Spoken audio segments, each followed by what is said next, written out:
आप देख रहे हैं श्री हरि कृपा आश्रम चैनल। संस्थापक स्वामी श्री हरि चैतन्य पुरी जी महाराज।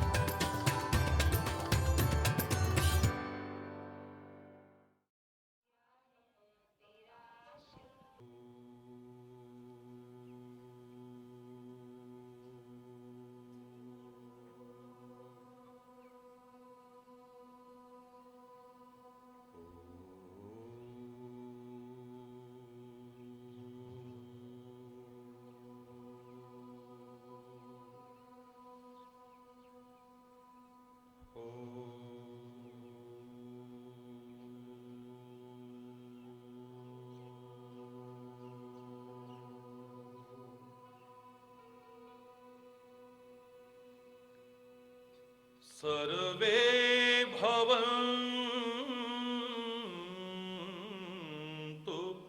सुखिनः सर्वे सन्तु निरामयाः सर्वे भद्राणि पश्यन्तु मा कश्चित् दुःखभाग् भवेत् मा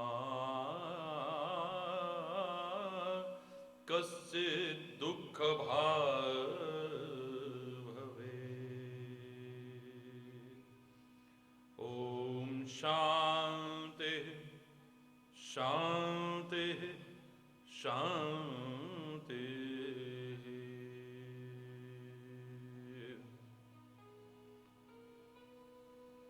सर्वमङ्गलमाङ्गल्ये शिवे सर्वार्थ साधिके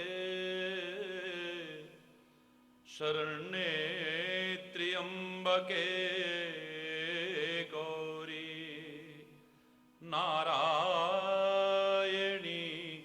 नमोस्तुते नारायणी नमोस्तुते।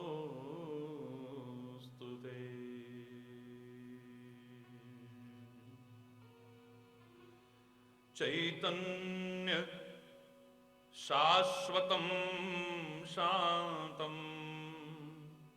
व्योमातीतं निरञ्जनम्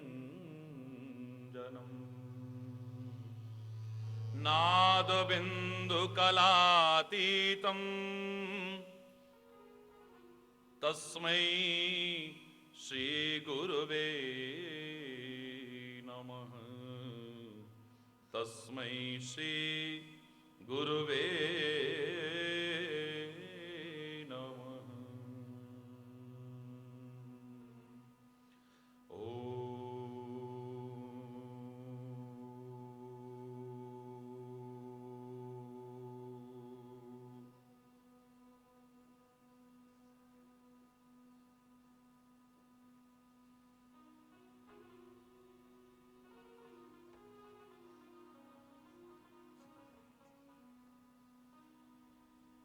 जय जय माँ जय जय माँ जय जय माँ जय जय माँ जय जय माँ जय जय माँ जय जय माँ जय जय माँ जय जय माँ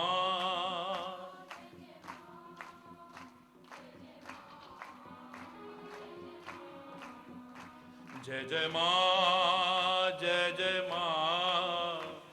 जय माँ जय जय माँ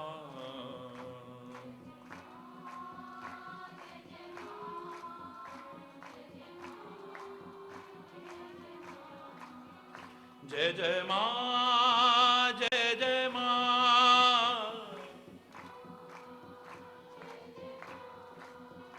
जय जय माँ जय जय माँ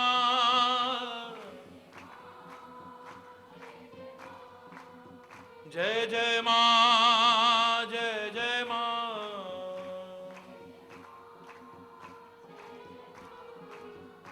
जय जय माँ